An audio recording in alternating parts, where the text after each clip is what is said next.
क्या हाल चाल है सबका। हम अब टॉपिक पढ़ने लगे हैं osmo regulation in animals. Osmo regulation, जैसा कि हम लोगों ने पहले प्लांट में डिस्कस किया कि किस तरह से प्लांट्स में ओस्मो रेगुलेशन का प्रोसेस होता है, और इस तरह हम लोग एनिमल्स में डिस्कस करेंगे।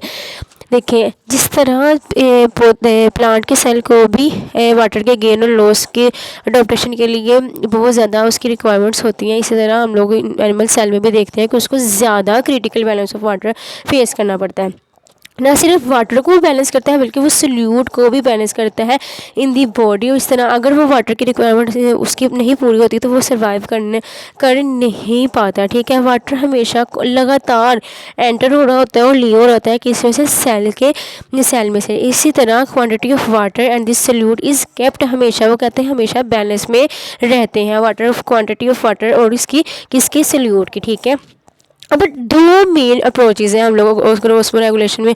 हम लोग एनिमल्स की बात करें तो इसमें दो अप्रोचेज़ हैं। सबसे पहले हम लोग जिस अप्रोच की बात करने लगे हैं वो है osmo conformers. Osmo conformers, osmo से ही पता चल रहा है कन्फॉर्मर्स कि इनका जो इंटरनल ओस्मोटिक कंडीशन होती है वो कॉन्स्टेंट होता है, वो स्टेबलाइज होता है। उसको मेंटेन करने के लिए किसी ना किसी एनर्जी की ज़रूरत नहीं पड़ती है। जबकि हम लोग अगर ओस्मो रेगुलेटर की बात करें तो उसमें क्या है, उसको मेंटेन करने के लिए हमें एनर्जी की ज़रूरत भी पड़ती है, और वो कंटिन्यूसली क्या कर देते हैं, रेगुलेट कर देते हैं अपने इंटरनल ओस्मोलैरिटी को विद रिस्पेक्ट टू इन्वायरमेंट। अगर तो सर्दी है बाहर तो उसने क्या करना है, खुद को उस तरह से अडोप्ट मुताबिकत पैदा करनी है कि वो क्या कर सके, सर्दी में खुद को बचा सके। ठीक है, और गर्मी के ड्यूरेशन में भी वो इंसान जो है ना, ये कोई भी जानदार जो है ना, वो क्या कर सके, हीट से प्रोटेक्शन फील कर सके। ठीक है, इस तरह से स्थिति ना खुद को रेगुलेट करते जाना है। ठीक है, जबकि अगर ओस्मो कन्फॉर्मर के केस में करें तो इसमें ऐसा कुछ भी नहीं होता।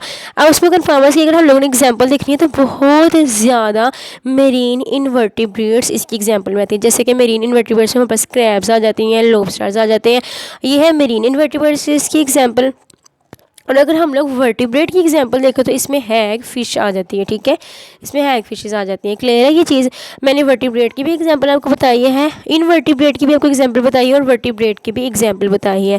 क्लियर है ये चीज़। ओस्मो कन्फॉर्मर के केस में इनको रेगुलेट करने की ज़रूरत नहीं होती, ये आइसोटोनिक यानी कि कॉन्स्टेंट कंडीशन में रहते हैं। जबकि ओस्मो रेगुलेटर को खुद को रेगुलेट करने की ज़रूरत पड़ती है। इसमें एग्जाम्पल आ जाती हैं, एम्फीबियंस आ जाते हैं, रेप्टाइल्स आ जाते हैं, बर्ड्स आ जाते हैं, और कुछ ना कुछ और बहुत ज़्यादा मैमल्स इसमें इंक्लूडेड है।